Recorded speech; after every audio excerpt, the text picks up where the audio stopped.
bem com vocês? Vamos para uma aulinha de história? Vamos lá para a aula de Egito Antigo? Vem comigo! Bom, para a gente ter uma aula bem resumidinha, podemos dizer assim, só com o filé mignon do Egito, aquilo que o Enem e o vestibular gosta de cobrar mais, eu vou ser bem sucinta e direta, tá? Primeira coisa que nós temos que ter em mente, a localização geográfica do Egito. O Egito, ele está localizado no continente africano. Muita gente pensa ainda, por uma questão de pensamento eurocêntrico, que o Egito é uma civilização da Europa, erroneamente, tá? O Egito é uma civilização africana e ele surgiu há mais de 3.000 anos antes de Cristo e foi uma das primeiras civilizações que começou a formar uma economia, uma política, uma organização social muito parecida com o que a gente tem hoje. Vamos então entender. Quando eu falo para vocês sobre o Egito, eu tenho certeza que uma das primeiras coisas que vocês lembram é de um rio presente ali nessa localização. Qual o nome desse rio? Isso mesmo, Nilo. O Egito, ele é considerado a dádiva do Nilo. Por que, professora? Simplesmente por esse motivo. O Nilo, essa região onde o próprio Egito está localizado, é uma região extremamente árida.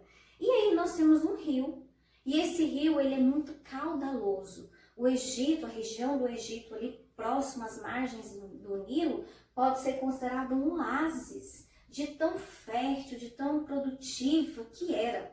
Então, por isso nós podemos dizer que o Egito ele é a dádiva do Nilo, por quê? Porque ele veio graças às águas que o Nilo e toda a sua vazante possibilitou. Mas vamos começar de antes. Como que vai surgir essa civilização egípcia? Essa civilização egípcia ela vai surgir, gente, por volta de 3.000 anos antes de Cristo, né? O quinto milênio, o povo fala muito assim, os historiadores, com uma justificativa religiosa. Menés, ele foi considerado o primeiro faraó. Antes de Menés, eles viviam em agrupamentos que nós chamamos de nomos.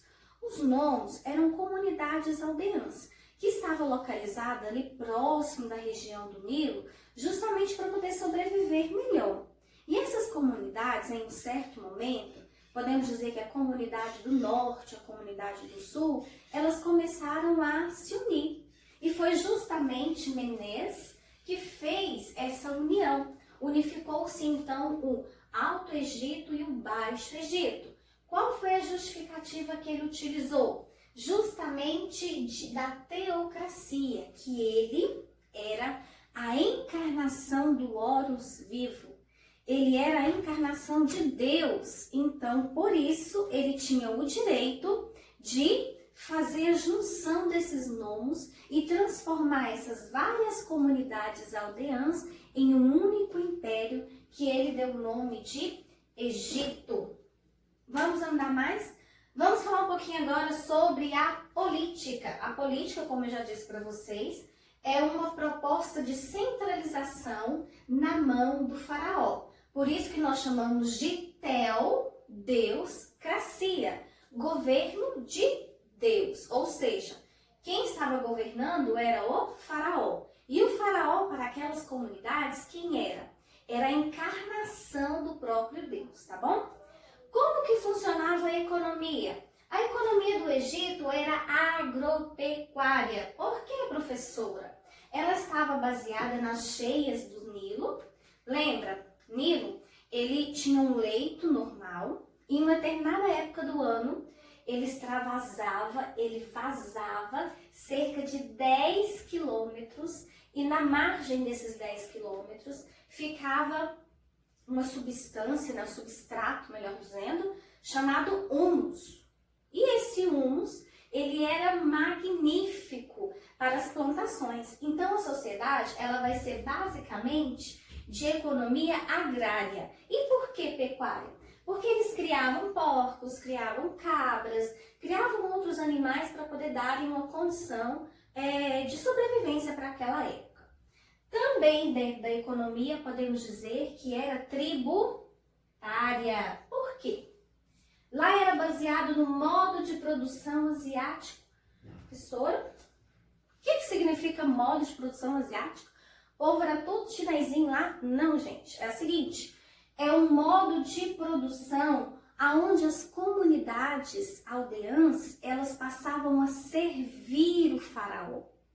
Servir pelo seguinte fato. Como o faraó era o Horus vivo, encarnado aqui, o Deus encarnado na terra, aquelas terras que eles estavam fixados também eram do Deus. O rio era também do Deus. Então eles, aquelas comunidades, elas tinham uma única razão de estar ali, de servir ao Estado, de servir ao faraó. Por isso que eu coloquei aqui para vocês que eles tinham aqui, ó, dentro da sociedade, o Estado acima de tudo e a comunidade, as comunidades que eram de pessoas que praticavam artesanato, as pessoas que praticavam a pecuária, as pessoas que praticavam a agricultura, eram todas comunidades aldeanas, ok? Oi, mamãe me chamou, então vamos voltar aqui um pouquinho. Olha aqui, gente. Eu estava falando com vocês a respeito da agropecuária, né? A sociedade tinha uma economia agropecuária e uma economia tributária. Isso mesmo, tributária. Por quê? A função do Estado era cobrar tributos das comunidades aldeãs. Todo mundo que estava ali dentro do Egito, dentro daquelas comunidades aldeãs, serviam ao Horus vivo e entregavam os seus tributos.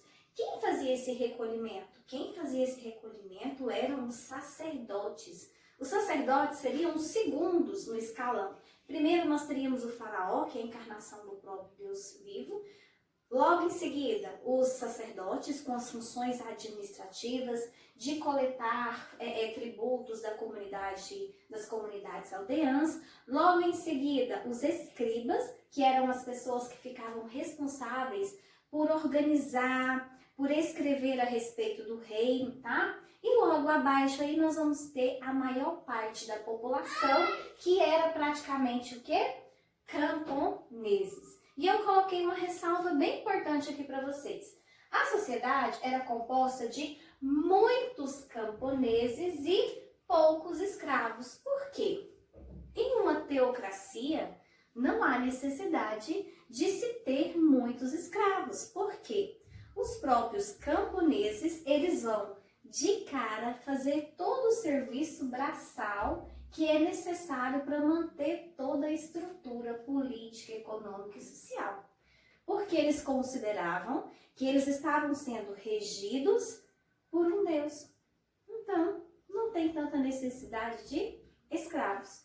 Continuando aí, o próximo item seria a religião. A religião é muito importante para o Enem, tá? Muito importante também para a arte. E vai cair sobre, tenho certeza que se cair, sobre o politeísmo antroposomórfico. Que isso, professora? Politeísmo significa adoração de diversos deuses. E esses diversos deuses, eles tinham características bem específicas. Eles tinham características de homem, zoou, animais, e mórfico seria a própria adoração desses animais. Imagine só, metade do corpo de homem e a cabeça de um animal. Esse era um tipo de Deus muito, muito comum no Egito.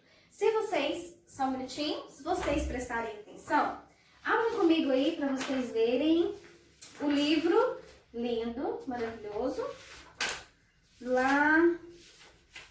Devia ter deixado aberto, né, gente? Mas eu não deixei.